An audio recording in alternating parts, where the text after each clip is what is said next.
Hello बच्चों, स्वागत है एक बार फिर से आपका अपने YouTube चैनल श्री गुरुकुल में। और आज हम बात करने वाले हैं क्लास 12th के मैथ के चैप्टर 1 के एक्सरसाइज 1.3 के बारे में। हाँ बच्चों, आपने सही सुना, एक्सरसाइज 1.3 के बारे में। ध्यान समझिए, इस चैप्टर से आप समझने का प्रयास कीजिए, भागने का नहीं। इस एक्सरसाइज में जैसा कि मैं बताता हूँ, किसी भी एक्सरसाइज को सॉल्व करने से पहले उसमें आने वाली चीज़ों के बारे में बताता हूँ। तो इस एक्सरसाइज में मूलतः में दो चीज़ों को पढ़ना है। एक फलनों का संयोजन, फलनों का संयोजन, और एक पढ़ना है फलनों का व्युत्क्रम, फलनों का व्युत्क्रम। बस यही दो टॉपिक है जो इस चैप्टर में, इस एक्सरसाइज में भरी पड़ी हैं। इसके अलावा किसी और टॉपिक के बारे में इस एक्सरसाइज में नहीं किया हुआ है। ठीक है सर, चलिए अब फलनों का संयोजन क्या होता है। संयोजन मतलब आपको चीजें समझ में आ रही हैं, जोड़ना। फलनों का संयोजन मतलब जोड़ना। देखिए, कोई दो फलन है, कोई दो फलन हमारे पास है। समझ लीजिए, मान लीजिए एक फलन है fx, ठीक है, एक फलन fx है और एक फलन हमारे पास gx है। ठीक है, एक फलन हमारे पास क्या है, fx है, और एक फलन हमारे पास gx है। तो इनका संयोजन निकालने के लिए हम क्या करते हैं बच्चों, इनका संयोजन निकालने के लिए देखिए हम क्या करते हैं, f ऑफ g या g ऑफ f।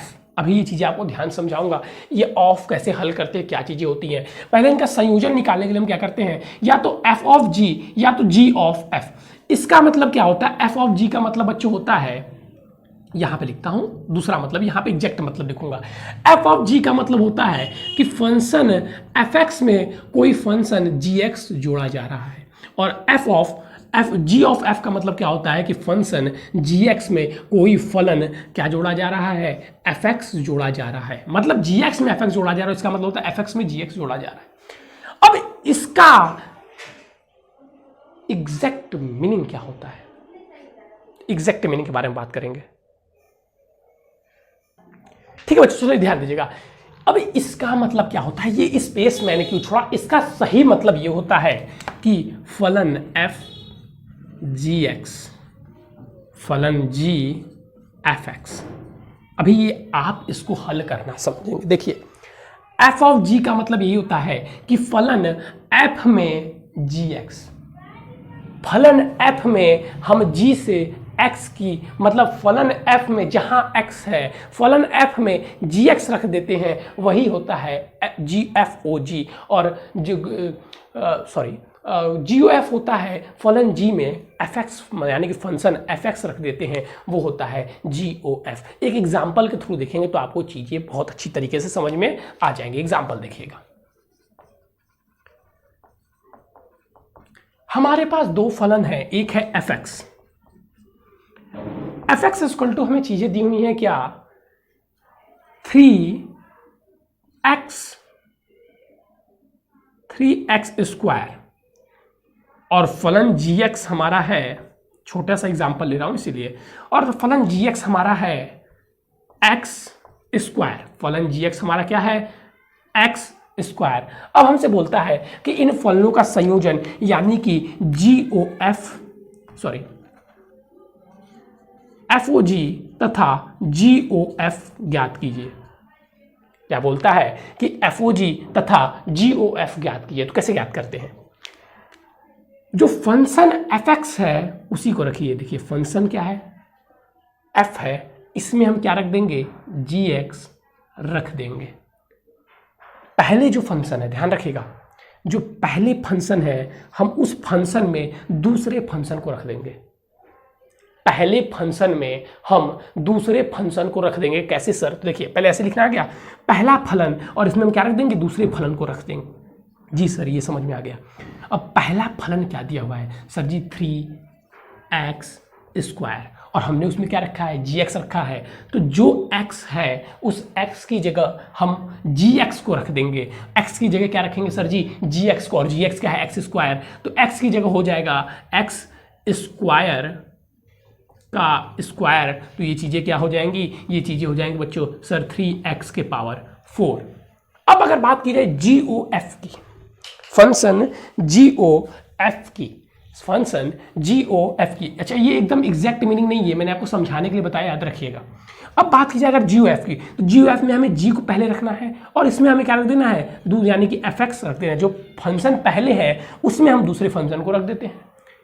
अब देखिए gx, सर gx क्या दिया हुआ है, सर gx दिया हुआ है x स्क्वायर, और x की जगह हम क्या रख देंगे, fx को रख देंगे। तो सर जी 3x का स्क्वायर, सर जी 9x के पावर 4, 9x के पावर 4, ये होता है FOG और ये होता है GOF। मुझे लगता है आपको हल्का सा भी अगर समझ में आएगा तो हम क्वेश्चन करेंगे तो चीज़ें समझ में आ जाएंगी। देखिए फिर से एक बार सुन लीजिए, FOG में फंक्शन f में हम क्या रखते हैं, g की वैल्यू रख देते हैं। फंक्शन f में जैसे कि यहाँ पे x की जगह g की वैल्यू रख दी गई है, फंक्शन f में g की वैल्यू रख देते हैं, वो होता है FOG। और GOF होता है कि फंक्शन g में fx की वैल्यू रख दे, वो होता है GOF यानी कि गॉफ। ठीक है सर, ये समझ में आ गया। अब फलनों का व्युत्क्रम कैसे निकालेंगे इसके बारे में समझिएगा। सबसे पहले एक स्टार बना के लिखिएगा, ये बहुविकल्पीय प्रश्न पूछाता है। किसी भी फलन का, किसी भी फलन का अगर हमें व्युत्क्रम निकालना है, किसी फलन का व्युत्क्रम तभी संभव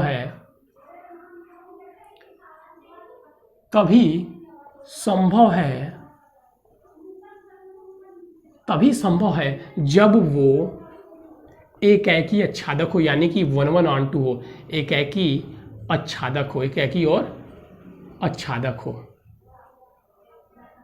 फंक्शन कैसा हो, एकाकी और आच्छादक हो, तभी उसका व्युत्क्रम संभव है। ये चीज तो पहले समझ लीजिएगा। अब व्युत्क्रम क्या होता है किसी फंक्शन का, ये फंक्शन मान लीजिए हमारे पास क्या है, fx है।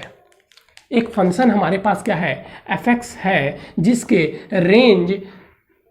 जिसके डोमेन a के लिए रेंज b है। डोमेन a के लिए जो रेंज है वो b है। तो किसी भी फंक्शन का इनवर्स वो होता है कि जिसमें हम रेंज रखें, फंक्शन वो होता है जैसे gx मान लीजिए इसका क्या है, व्युत्क्रम है। तो किसी फंक्शन का व्युत्क्रम वो होता है जिसमें हम रेंज रखने पर डोमेन पाते हैं, उसे हम उस फंक्शन के क्या कहते हैं, व्युत्क्रम कहते हैं। किसी भी फंक्शन का व्युत्क्रम वो होता है जिसमें हम रेंज रखने पर डोमेन पाते हैं। जैसे देखिए a रखने पर रेंज, डोमेन रखने पर रेंज पा रहे हैं, तो अगर यही रखने पर अगर हम ये पा लेंगे तो उस फंक्शन का क्या हो जाएगा, व्युत्क्रम हो जाएगा। और ये तभी संभव है जब फलन कैसा हो, एकाकी और आच्छादक हो। बिना इसके ये चीज संभव ही नहीं है, याद रखिएगा, बिना इसके ये चीज संभव ही नहीं है। चलिए ठीक है सर, अब हम चलेंगे कहाँ पे, किसी फंक्शन का इनवर्स निकालना। जैसे मान लीजिए ये फंक्शन दिया हुआ है f(x = x² + 3), इसका इनवर्स निकालिए। तो इसका इनवर्स निकालने के लिए हम कुछ नहीं करते हैं, इसको हम =y ले लेते हैं, x² + 3। अब x की वैल्यू आप निकाल दीजिए, तो सर x² = y + 3, तो सर x = √y + 3। अब जहां आपने y रखा था वहां x रख दीजिए, तो सर जी x = x + 3। यही क्या हो जाएगा, यही इस फंक्शन का इनवर्स हो जाएगा, यही इस फंक्शन का व्युत्क्रम हो जाएगा। अब जब आप एक्सरसाइज सॉल्व करेंगे तो चीज़ें आपको और भी ज़्यादा अच्छे से समझ में आएंगी। तो चलिए सबसे पहले चलते हैं हम एक्सरसाइज 1 की ओर, एक्सरसाइज 1.3 के क्वेश्चन नंबर 1 की ओर। अच्छा, आप एक चीज़ देख सकते हैं, संयोजन में एक और एग्जाम्पल एनसीईआरटी भी दिया है, उसके थ्रू भी समझना चाहे तो समझ सकते हैं। देखिए जैसे 1 2 3, ये फलन A है, ये फलन B है, ये फलन C है, ठीक है। हमारा इस फलन के साथ संबंध कुछ और है और इस फलन का C के साथ संबंध कुछ और है। इसे मान लीजिए आप fx, इसे ले लीजिए gx और इसे ले लीजिए आप hx।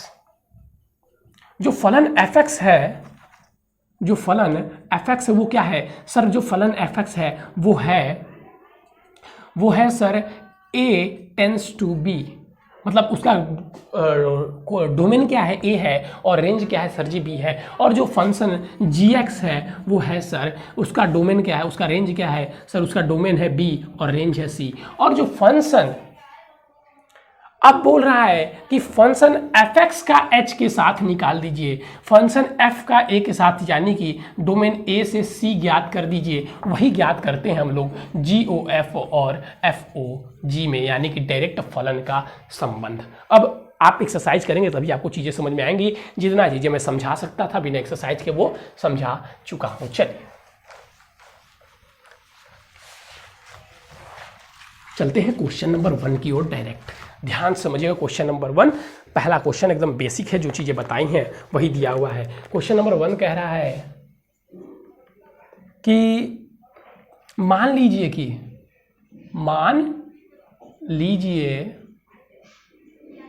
कि जो फंक्शन 134 है, जो फंक्शन 134 है टेंस टू, इसका ये क्या है, ये सर जी इसका डोमेन है, उसका रेंज क्या है 1 to 5 है, ठीक है। तथा एक फलन g दिया हुआ है, g जो है वो क्या है सर, इसका डोमेन है 1 to 5 और रेंज दिया हुआ है सर इसका 1 3, ठीक है सर। इसका रेंज क्या दिया हुआ है 1 3। अब बोल रहा है कि जो fx है उसके किस पद का संबंध, जो f है उसके किस पद का संबंध किसके साथ है वो दिया हुआ है। तो वो दिया है आपको 1, 2, फिर 3 का 5 के साथ, 4 का 1 के साथ, तथा यही चीजें g में भी दिया हुआ है। g में दिया हुआ है आपका 1, 3, 2, 3, 1, 3, 2, 3 और 5, 1, ठीक है। द्वारा प्रदत्त फलन है, द्वारा प्रदत्त है,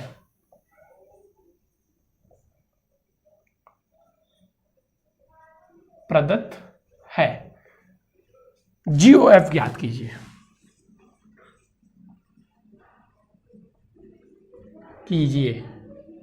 देखिए अब यहाँ पे हम GOF ज्ञात करने के लिए फलन में बोला है, हम कैसे इस फलन का GOF ज्ञात करते हैं ध्यान से समझिएगा, क्योंकि चीजें समझेंगे नहीं तो फिर रटते रह जाएंगे, नहीं समझ में आएगी। देखिए हम सॉल्यूशन करते हैं।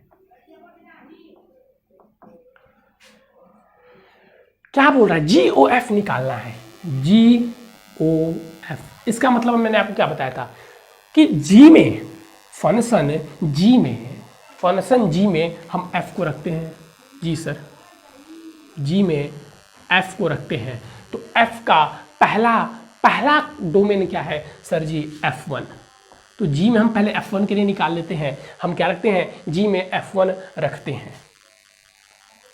चलिए सर, G में जब हम F1 रखते हैं तो हमें F1 के लिए क्या प्राप्त होता है, ध्यान समझिएगा।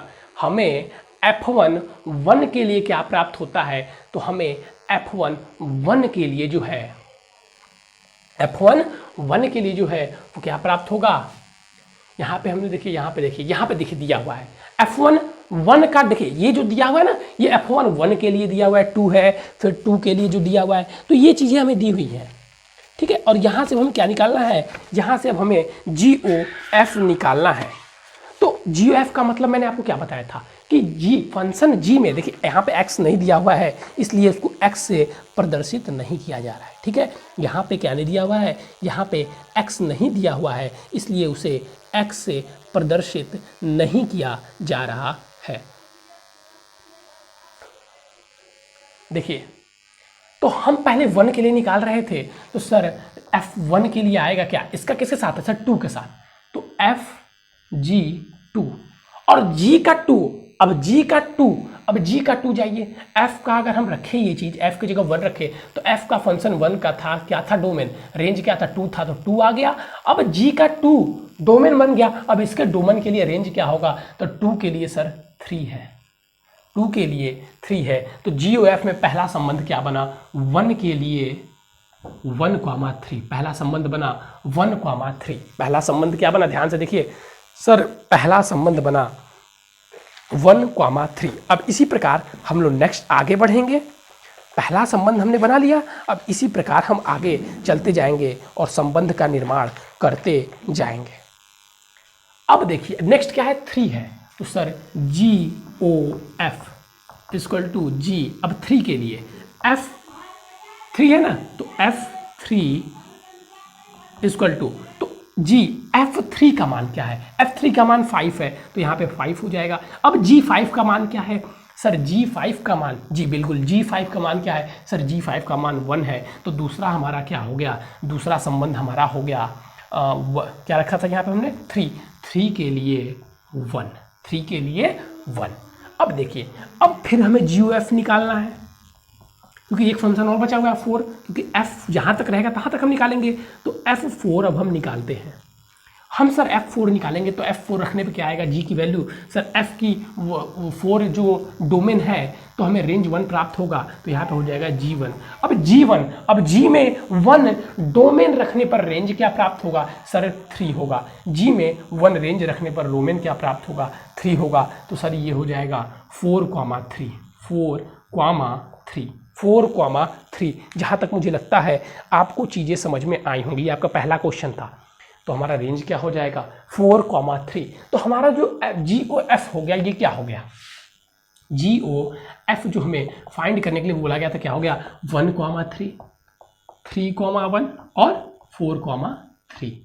कैसे फाइंड करना है, तो G अगर यहीं पे FOG रहता, अगर FOG रहता तब क्या रहता, तो F में हम G का रखते, G का पहला क्या था सर 1 था, तो हम रखते G1। अब G1 के लिए क्या आता सर 3 आता, तो फिर F3। अब F के 3 के लिए क्या आता, तो सर F के 3 के लिए 5 आता, तो 5 हो जाता। तो FOG निकालेंगे तो पहला हो जाएगा 1,5, लेकिन यहाँ पे हमें GOF ही ज्ञात करना था। तो मुझे लगता है कि मैं आपको ये पहला क्वेश्चन समझाने में और इसका बेसिक स्ट्रक्चर समझाने में सफल रहा हूं। चलिए अब चलते हैं क्वेश्चन नंबर 2 की ओर। क्वेश्चन नंबर 2 आप देखेंगे तो आपकी ये देखिए क्वेश्चन नंबर 1 और 2 सेम है, लेकिन इसमें बस नंबर दिया हुआ है और क्वेश्चन नंबर 2 इस प्रकार दिया हुआ है। अब देखिए क्वेश्चन नंबर 2 अलग है जी, क्वेश्चन नंबर 2 अलग है, थोड़ा सा इसको देखिएगा, बहुत ईजी ये क्वेश्चन है, दिखा रहा हूं मैं। देखिए क्वेश्चन नंबर 2, मान लीजिए कि FG तथा H R से R तक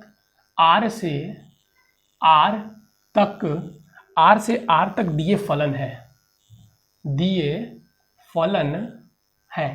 R से R तक क्या है, R से R तक दिए फलन है, तो सिद्ध कीजिए, कह रहा है, सिद्ध कीजिए कि दो चीजें सिद्ध करना है। एक सिद्ध करना है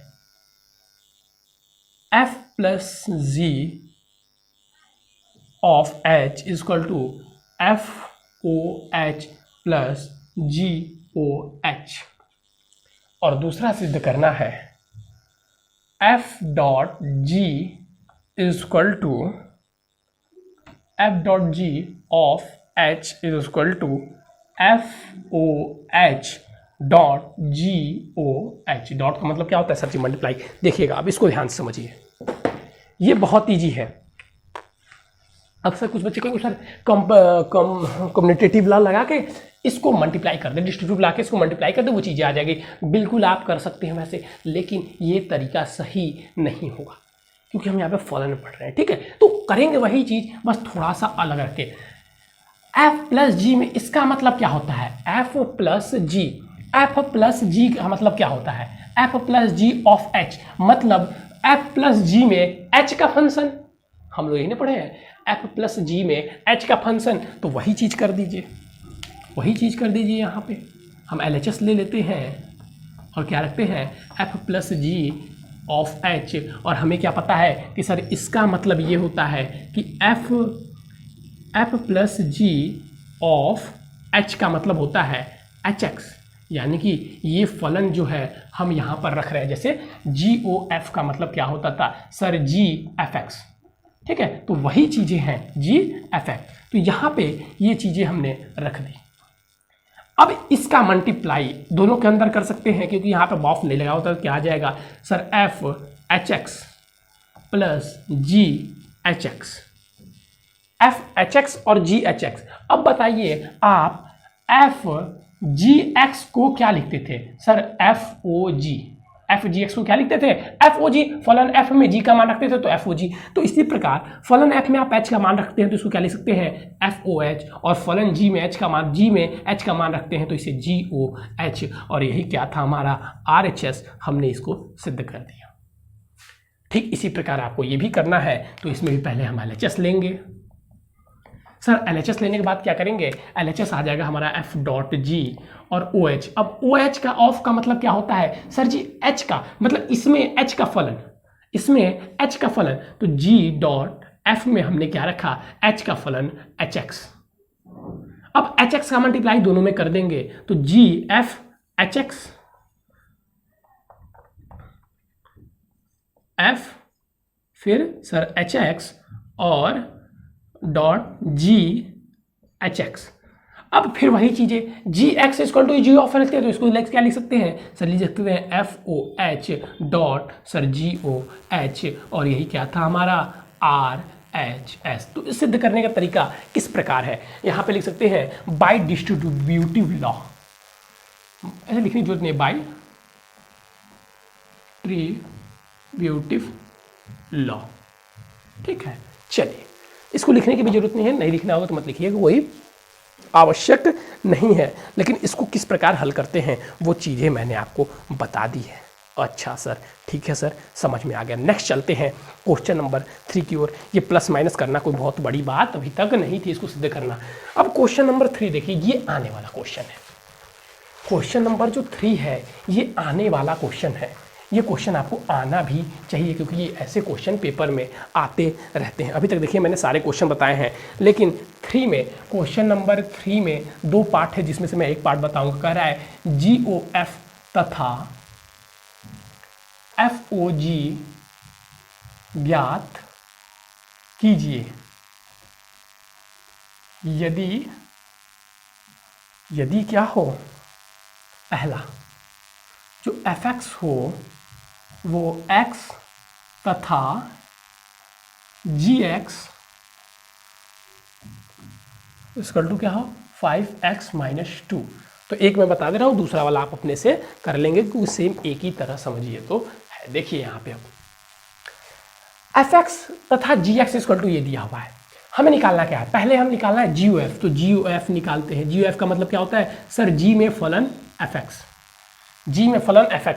g क्या दिया हुआ है सर, g दिया हुआ है 5x - 2, 5x - 2 सर जी, 5x - 2 g दिया हुआ है। तो अब जहां भी x है, क्या है सर, जहां भी x है वहां पे fx रख दीजिए, जहां भी x है वहां पे क्या रख दीजिए, fx रख दीजिए। ठीक है सर। अच्छा ये इसमें भी ना मॉड में, हाँ, जहाँ भी x वहाँ fx रख दीजिए। तो अब हम यहाँ पे, अच्छा यह निकाल रहे हैं तो यहाँ पे x रखते नहीं है, ये अपने मन में ही रख देंगे। x की जगह क्या रख देंगे, fx।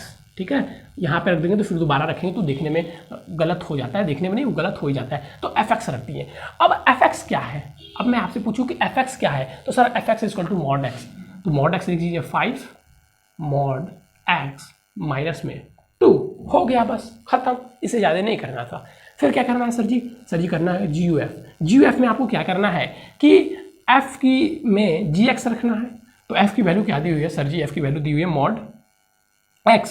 तो मॉड x की जगह आप इसको रख दीजिए, gx को। तो सर जी 5x - 2, 5x - 2 ये हो जाएगी किसकी वैल्यू सर, ये हो जाएगी आपकी FOG की वैल्यू। सर यहाँ पे मॉड नहीं लगाए, अरे ये भी मॉड में तो डबल मॉड निकलेगा, तो बाहर एक ही निकलेगा, 5x - 2।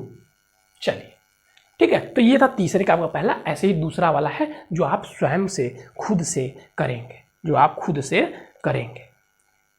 चलिए अब आगे बढ़ा जाए। जी सर, आगे बढ़ा जाए। चलिए क्या है आपका चौथा क्वेश्चन क्या है उसको अब हम लोग देखते हैं और लिखते हैं। इसमें देखिए मैं खुद ज़्यादा क्वेश्चन करवा रहा हूँ क्योंकि बच्चे कंफ्यूज होते हैं। जो एक जैसे क्वेश्चन सेम टू सेम है उसी को छोड़ रहा हूँ। कह रहा है यदि fx यदि एफ एक्स को सिद्ध कीजिए कि सभी के लिए f o x equal to x है, तो एफ का प्रतिलोम फलन क्या है? एफ का प्रतिलोम फलन क्या है? एफ का प्रतिलोम फलन क्या है? देखिए एक बात याद रख लीजिए, जब भी f o f equal to x अगर आता है तो एफ स्वयं का प्रतिलोम फलन होता है। तो ये क्या है?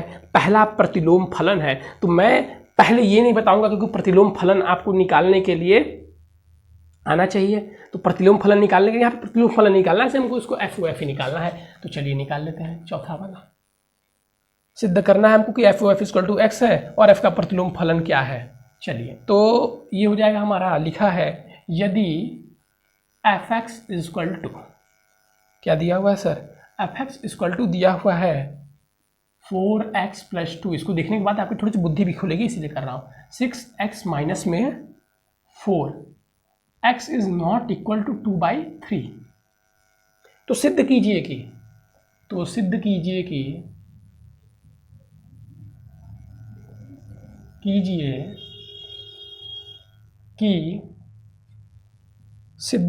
कि सभी x is not equal to 2/3 के लिए,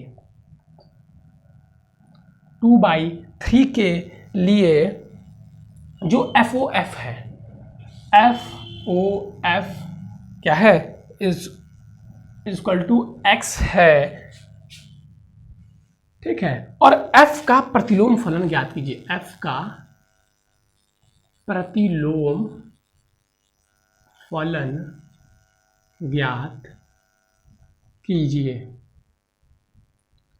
ठीक है, चलिए सर करते हैं। तो सबसे पहले हमको क्या ज्ञात करना है? सिद्ध करना है f o f equal to x.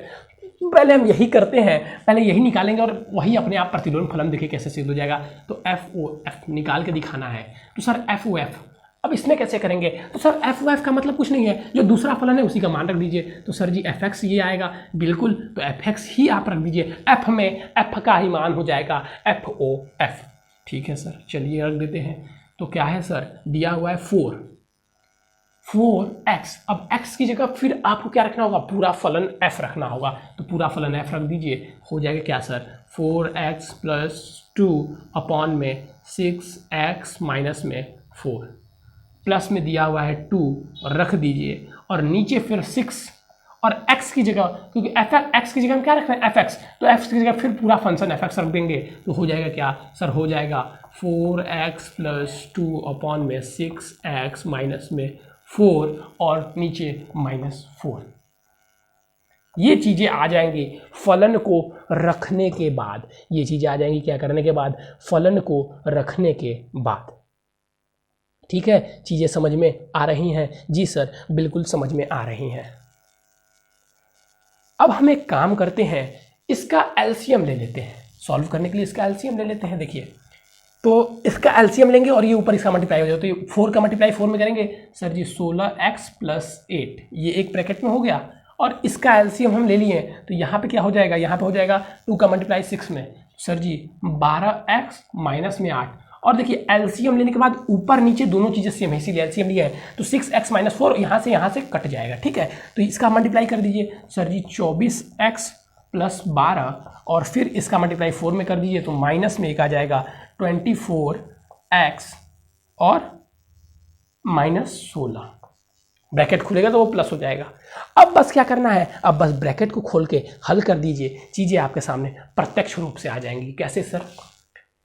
देखिए 18, ये क्या था? 16x plus 8 plus 12x minus 8, नीचे -8 से -8 ये कट जाएगा। और ये क्या है सर जी? 24, कहीं गलत हो रहा है क्या? कहीं तो कुछ गलती हमने कर दी। कहाँ गलती कर दी?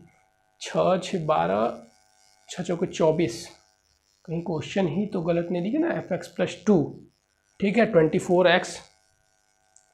24x प्लस ये क्वेश्चन देख ले एक बार।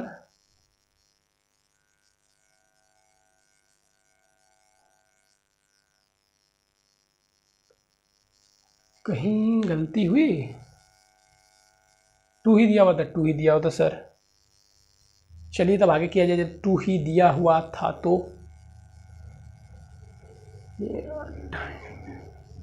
चलिए करते हैं, ठीक है।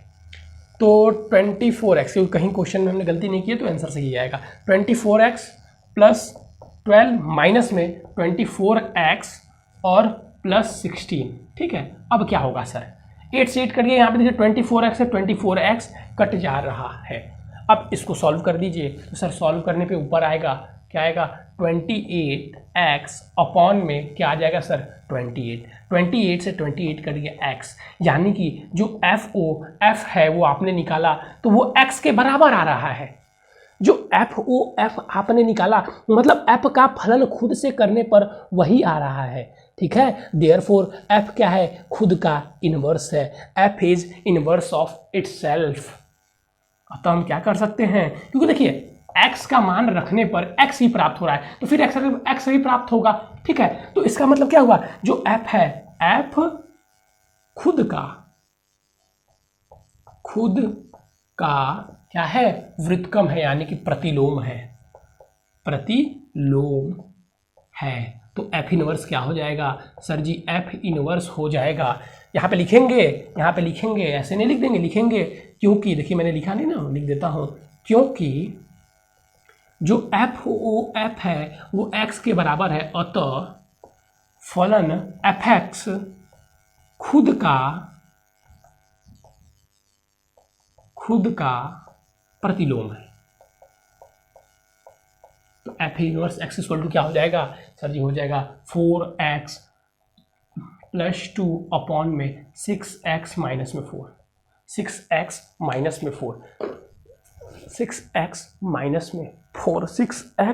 में 4। चलिए जल्दी थोड़ा सा कीजिए, ठीक है। चलिए अभी रेज करें, बिल्कुल सर कर दीजिए, कोई बात नहीं। चलिए अब हम चलेंगे क्वेश्चन नंबर 5 की ओर। क्वेश्चन नंबर 5 की ओर अब हम लोग आगे बढ़ेंगे, ध्यान दीजिएगा। क्या कहता है क्वेश्चन नंबर 5? क्वेश्चन नंबर 5 कह रहा है कारण सहित बताइए। क्वेश्चन नंबर 5 कह रहा है कि कारण सहित बताइए, कारण सहित बताइए कि क्या निम्नलिखित फलनों के प्रतिलोम है, कि क्या निम्नलिखित फलनों के प्रतिलोम है।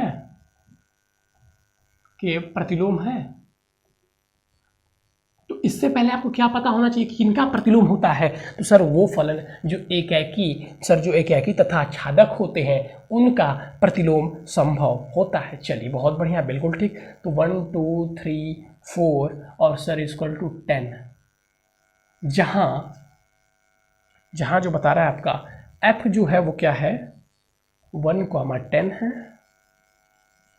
ठीक है, और 2,10 है, और 3,10 है, और 4,10 है। साथ में ब्रैकेट बंद कर दीजिए। दूसरा वाला यहीं पे लिख देते हैं। कह रहा है g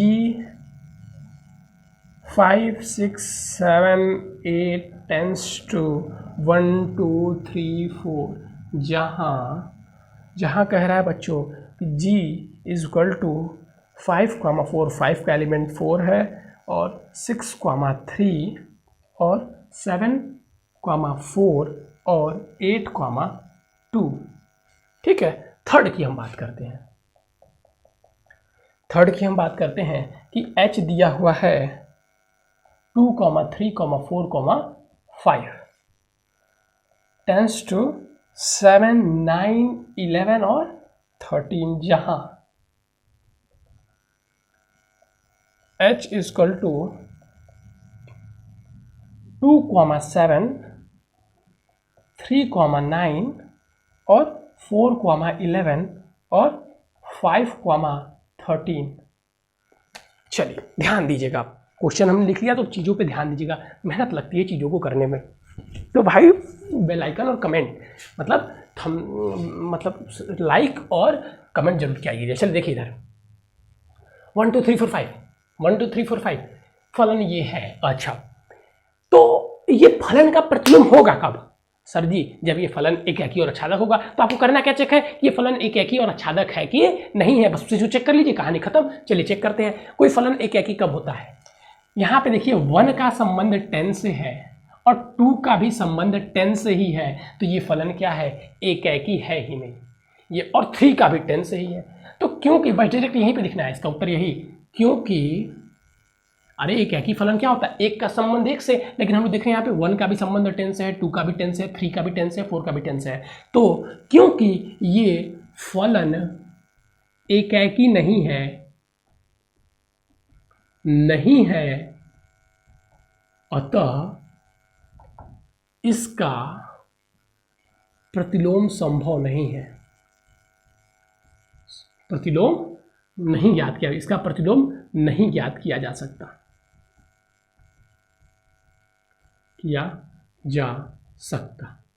ठीक है सर।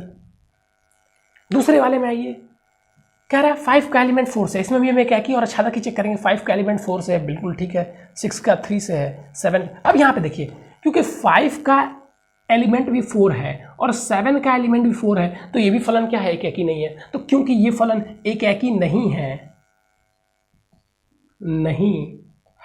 अतः एकाकी नहीं है अतः इसका प्रतिलोम ज्ञात नहीं किया जा सकता है, प्रतिलोम ज्ञात नहीं किया जा सकता है, नहीं किया जा सकता है, इसका प्रतिलोम ज्ञात नहीं किया जा सकता। थर्ड के बारे में देखिए, इसमें भी हम एकाकी और आच्छादक चेक करेंगे। तो देखिए 2 का संबंध 7 से है, ठीक है।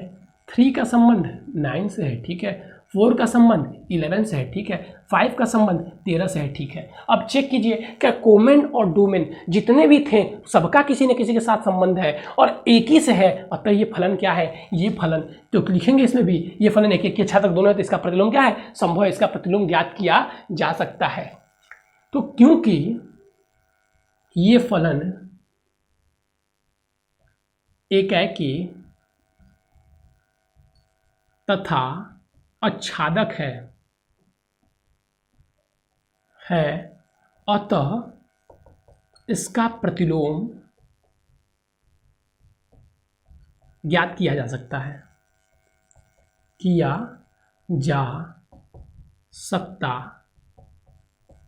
ठीक है। अतः इसका प्रतिलोम क्या हो सकता है, ज्ञात किया जा सकता है। चलिए अब हम डायरेक्ट आते हैं क्वेश्चन नंबर 7 पे। 6 वाले में प्रतिलोम ज्ञात करना और 7 में भी 6 बताएंगे तो आप 7 कर पाएंगे, 6 बताएंगे तो आप 7 कर पाएंगे। फिर सारी चीज़ें समझिए तो वही दी हुई हैं, फिर सारी चीज़ें क्या है, वही चीज़ें बार बार रिपीट की हुई हैं। चलिए जल्दी चलते हैं क्वेश्चन नंबर 7 की ओर। कह रहा है क्वेश्चन नंबर 7, फॉर्मेलिटी नहीं लिखूंगा अब इस बार। कह रहा है एफ एक्स इक्वल टू दिया हुआ है क्या सर, 4x + 3, ठीक है। तो द्वारा प्रदत्त फलन, तो f का जो रेंज है और जो डोमेन है और रेंज है r है, पर विचार कीजिए, सिद्ध कीजिए f का व्युत्क्रमणीय है, f व्युत्क्रमणीय है यानी कि f का प्रतिलोम ज्ञात किया जा सकता है। सिद्ध कीजिए कि f जो है व्युत्क्रमणीय है, f क्या है, व्युत्क्रमणीय है, और f का प्रतिलोम फलन ज्ञात कीजिए, f का प्रतिलोम ज्ञात कीजिए,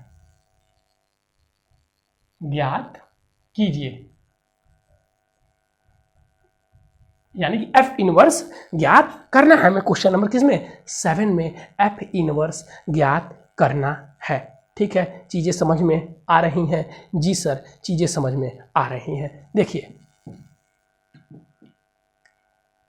पहले हम इसको कैसे चेक करेंगे, पहले तो हमें इसे क्या करना है, ये सिद्ध कीजिए कि व्युत्क्रमणीय है, तो 1 1 R2 तो आप सिद्ध कर लेंगे। 1 1 के लिए क्या करेंगे सर जी, f(x1) = f(x2), f1 2x = रख देंगे तो क्या आ जाएगा सर जी, 4x1 + 3 = 4x2 + 3।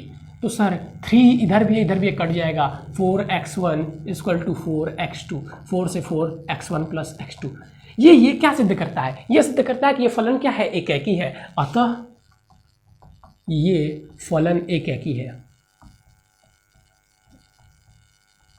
क्योंकि ये कैसे सिद्ध हो जाता है कि दोनों फलन के मान तभी बराबर होंगे जब दोनों डोमेन क्या होंगे, सेम होंगे, और एक ही डोमेन के लिए मतलब एक ही फलन है, तो ये क्या है, एकाकी है। चलिए अब आच्छादक भी सिद्ध करना होगा, तभी ना हम इसे व्युत्क्रमणीय बोल सकते हैं। तो आच्छादक सिद्ध करने का सबसे आसान तरीका दो देखिए, एक तो है आप जो ग्राफ है, जो वांडे ग्राफ जिसे हम बोलते हैं, उसे ड्रॉ करके कर सकते हैं, और नहीं दूसरा है तो आप x1 इक्वल टू 1 ले लीजिए, x1 इक्वल टू 1 ले लीजिए और फिर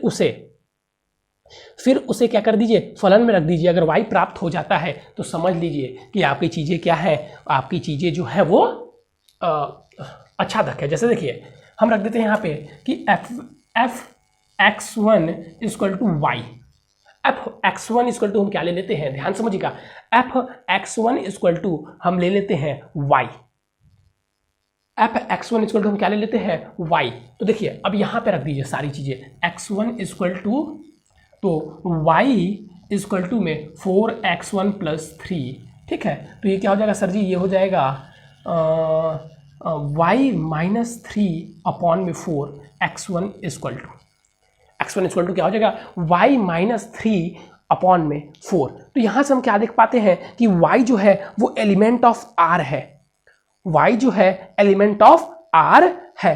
तो अब हम क्या रखेंगे, अब हम fx1 रख देते हैं, और अगर हम यहाँ से क्या देख पाते हैं कि y जो है वो एलिमेंट ऑफ r है, y क्या है, एलिमेंट ऑफ r है, क्योंकि जो x1 है वो भी एलिमेंट ऑफ r है। अब इधर ध्यान दीजिए, अब हमें क्या करना है कि इस x1 को इसमें रख दीजिए। तो हम क्या करेंगे सर, fx में x1 रख देते हैं, चीज़ें क्या आती हैं 4 की जगह पे ये रख दीजिए, y अपॉन में 3 अपॉन 4 प्लस 3। तो fx1 equal to sir multiply कर दीजिए 4y माइनस में 12 अपॉन में, नहीं इतना करें जो 4 से 4 कट गया sir, y minus 3 plus 3 equal to y. तो चूंकि fx1 इक्वल टू वाई, अतः ये क्या है, आच्छादक है। अब चूंकि फलन आच्छादक और एकाकी दोनों है, चूंकि फलन आच्छादक, सॉरी एकाकी और परएकाकी लिखेंगे ना, क्योंकि फलन एकाकी और आच्छादक दोनों है, अतः व्युत्क्रमणीय है। फलन क्या है, व्युत्क्रमणीय है। अब इसका प्रतिलोम भी हमें ज्ञात करना है। तो प्रतिलोम सर कैसे ज्ञात करते, बताए थे कि आप fx इक्वल टू वाई रख दीजिए, यानी कि 4x प्लस 3 इक्वल टू आप y रख दीजिए और x का मान निकाल लीजिए। तो sir ji 4x equal to y minus 3, तो sir ji x equal to हो जाएगा y माइनस 3 अपॉन में 4, ठीक है। अब जहां आपने y है वहां पे x रख दीजिए और लिख दीजिए f inverse equal to x minus 3 upon में 4। ये हो जाएगा आपका f इनवर्स। ऐसे ही निकालते हैं f इनवर्स। चीज़ें समझ में आ गई, यस सर, चीज़ें समझ में आ गई। चलिए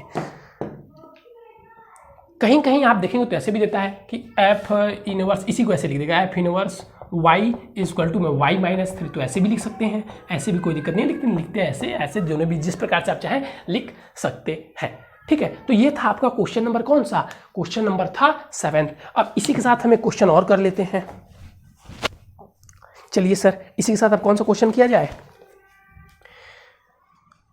सर 9 वाला क्या कह रहा है कि f(x) स्क्वायर द्वारा प्रदत्त फलन ये है, पर विचार कीजिए, सिद्ध कीजिए कि f का व्युत्क्रमणीय है तथा, अब देखिए फिर वही क्वेश्चन है, व्युत्क्रमणीय है, फिर इसमें प्रतिलोम है, तो सिद्ध करना है GOF एकाकी गुणक प्रयोग है। चलिए ये सारे क्वेश्चन आप कर सकते हैं। अब मैं देख रहा हूँ कि जो 11th वाला क्वेश्चन है वो अलग है, तो मैं 11 और 12 एक ही है, तो मैं 11th करवा देता हूँ, 12 तो आप स्वयं कर पाएंगे। उसके बाद से 2 ऑब्जेक्टिव क्वेश्चन है, तो ऑब्जेक्टिव तो आप खुद कर लेंगे। चलिए क्वेश्चन 11 क्या कह रहा है, कह रहा है f 1 2 3 के लिए a b c जो है, कॉमा f1 के लिए दिया हुआ है क्या a, f2 के लिए दिया हुआ है क्या सर b, तथा f3 के लिए क्या दिया हुआ है सर c, द्वारा प्रदत्त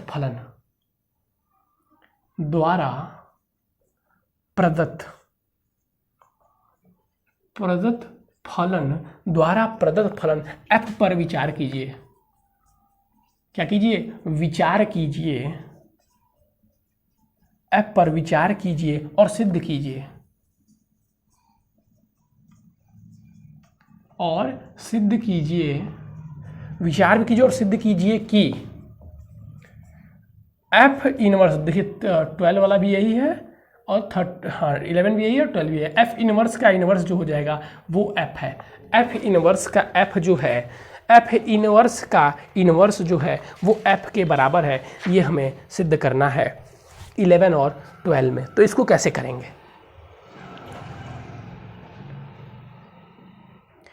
ध्यान से देखिएगा, जो चीज़ें मैं बता रहा हूँ उसे ध्यान से देखिएगा। हम यहाँ पे कैसे करेंगे इसको सॉल्व, कि हम कहते हैं कि f यहाँ पे दिया हुआ है f1 इक्वल टू a, तो f इनवर्स इसका क्या हो जाएगा सर? f इनवर्स a रखने पर हमें 1 प्राप्त हो, बिल्कुल। f2 इक्वल टू b, तो f इनवर्स क्या हो जाएगा b के लिए? सर b इक्वल टू में 2, b रखने पर 2 प्राप्त हो।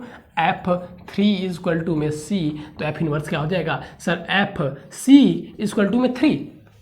तो हम f इनवर्स तो इसका ज्ञात कर लिए। अब कह रहा है कि f इनवर्स का भी इनवर्स ज्ञात कीजिए और सिद्ध कीजिए कि वो f के बराबर है। तो हम कहते हैं लेट जो f इनवर्स है वो g के बराबर है। जो f इनवर्स है वो g के बराबर है, तो हम g का इनवर्स ले लेते हैं। तो सर g का इनवर्स लेंगे तो f इनवर्स का इनवर्स मतलब, तो f इनवर्स का इनवर्स अगर आप लेंगे तो क्या हो जाएगा सर? f इनवर्स का g का इनवर्स आप लेंगे तो मतलब 3 रखने पर क्या आ जाएगा? c। अरे पहले तो 1 से करना चाहिए ना, g इनवर्स, तो 1 रखने पर क्या आ जाएगा? a। फिर g इनवर्स, क्योंकि f इनवर्स रख रहे हैं ना, तो ये रखने पे ये आना चाहिए, a आना चाहिए, तो g इनवर्स 2 इक्वल टू क्या आ जाएगा? b। और g इनवर्स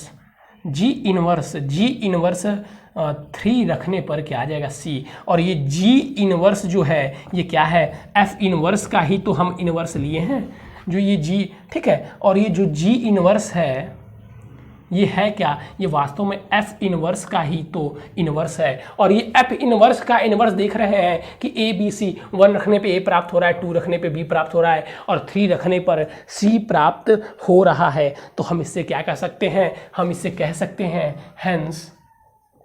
और ये किसके बराबर है? देखिए ये f के ही तो बराबर है, f भी तो यही दिया हुआ था, ये f के बराबर है, तो इससे हम कह सकते हैं हेंस f इनवर्स का जो इनवर्स है वो f के बराबर है, ठीक है।